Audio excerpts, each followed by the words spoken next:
ओम शांति। साकार मूल्य से स्टोरी कर्मातीत अवस्था। रमेश का जीवन अपने दोस्तों के साथ मिलकर पाप कर्म करते हुए ही व्यतीत हो रहा था। उसके पास संपूर्ण सुख सुविधाएं थी, फिर भी वह अंदर से दुखी था। समय बीतते वह अपने पापों से मुक्ति पाना चाहता था। रमेश भक्ति करने लग जाता है। भक्ति करते करते वह साक्षात्कार की भी आश रखता है।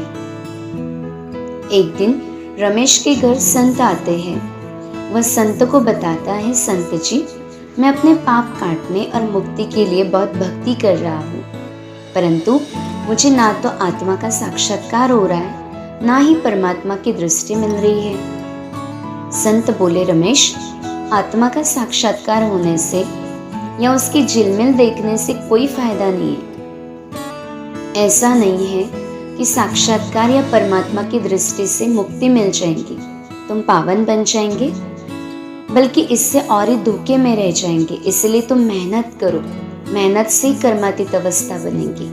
रमेश कहता है, जी आप ठीक कह रहे हैं, पर इसके लिए मुझे क्या करना होगा?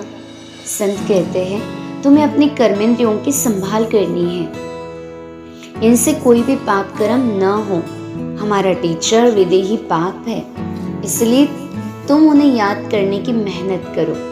याद करते करते जब इम्तिहान पूरा होगा तब कर्मातीत अवस्था बन घर चले जाएंगे। रमेश अब रोज स्वदर्शन चक्र घुमाने लगा।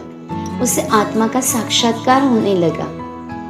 एक दिन संत रमेश का हालचाल जानने गए।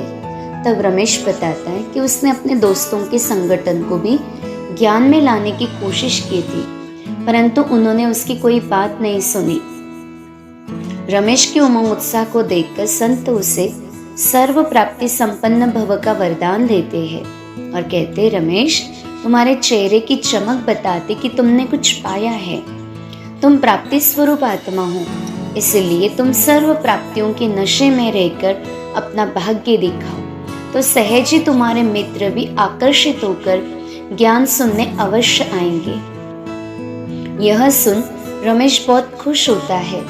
इस प्रकार वो अपने चेहरे द्वारा सर्वश्रेष्ठ प्राप्तियों का अनुभव कराने वाला सर्व प्राप्ति संपन्न आत्मा बन जाता है।